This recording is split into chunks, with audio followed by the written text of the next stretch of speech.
దేవుని పరిశుద్ధ నామమునకు మహిమ కలుగును గాక. క్రీస్తునందు ప్రియులరా, బాగున్నారా? దేవుని మహాకృపలో మనమందరం బాగున్నాం. దేవుని యొక్క సన్నిధిని మనం అనుభవిస్తూ ఉన్నాం. దేవుని యొక్క దయను ప్రతిదినము దినదినము మనము అనుభవిస్తున్నాం. దేవుడు తప్పకుండా సహాయం చేస్తారు. రానున్న రోజులలో నీవు నీ కుటుంబం ఉన్నతంగా దీవించబడబోతా ఉంది. ప్రతిరోజు దేవునితో సంబంధం కలిగి ఉన్నావు కదా. ఇది దేవునికి నీకు మధ్య ఉన్న ఆ సంబంధంలో ఉన్న ఆశీర్వాదం రానున్న కాలంలో అనుభవించడం అంటే. కొంతమంది అలా కాకుండా ఏదో మరి అలా చెప్తా ఉంటారులే అనుకుంటారు. కానే కాదు, దేవుడు మారిన వారు నిత్య సత్య దేవుడై ఉన్నారు. ఒక అద్భుతమైన మాటను మనము ధ్యానం చేద్దాం ఈరోజు కూడా. గలతీయులకు రాసిన పత్రిక 6వ అధ్యాయము 4వ వచనంలో ఒక మాట వ్రాయబడి ఉన్నదండి. ప్రతి వాడును తాను చేయు పనిని పరీక్షించి చూచుకొనవలెను.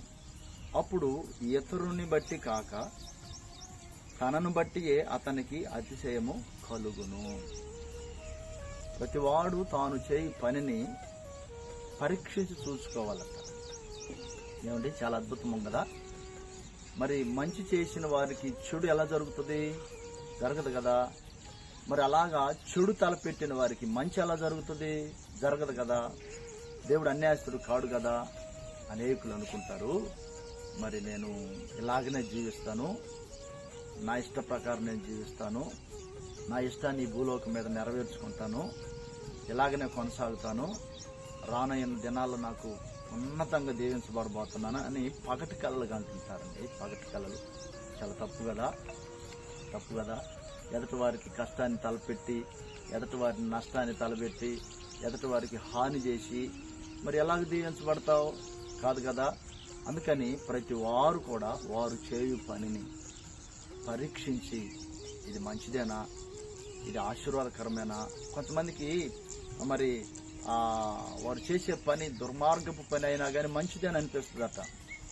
అది చివరికి నరకానికి తీసుకెళ్తుందంట. అది చివరికి మరణాన్ని తీసుకెళ్తుందట. అలా కాదు కదా. దేవుడు మంచివారు. ఎదటి వ్యక్తికి మంచి చేయాలి, ఎదటి వ్యక్తి పట్ల మంచిని ఆలోచించాలి, ఎదటి వారి పట్ల ప్రేమతత్వాన్ని కలిగి ఉండాలి. ఇది దేవుని మార్గం కదా. దేవుడు మంచివారు, మంచి చేస్తారు. ఈ తాత్పర్యం కలిగి ఉన్న ప్రతి ఒక్కరూ దీవించబడుతూ ఉన్నారు, దీవించబడి ఉన్నారు, దీవించబడబోతా ఉన్నారు. దేవుడు మంచివారు. ఆయన కాలం మనకు ఆశీర్వాదకరంగా ఉంటుందంటే తప్పకుండా అవును. ఈ రోజున మనం దేవుని మీద ఆధారపడి ఎదుటి వారి పట్ల అలాంటి మంచి మనస్తత్వంతో ఉన్నప్పుడు దేవుడు తప్పకుండా సహాయము చేస్తారు. దేవుడి ఇట్టి గొప్ప మాట మన వెనుకలు భద్రపరిచి ఆశీర్వదించను గాక. ఆమేన్. మన తండ్రి అయిన దేవుని ప్రేమ, మన రక్షకుడైన యేసుక్రీస్తు ప్రభువారి శాశ్వత కృప, పరిశుద్ధాత్మ సంధి సహవాసం మనకందరికీ చేసిన సకల పరిశుద్ధులకు సదాకాలం తోడై నడిపించును గాక. ఆమేన్.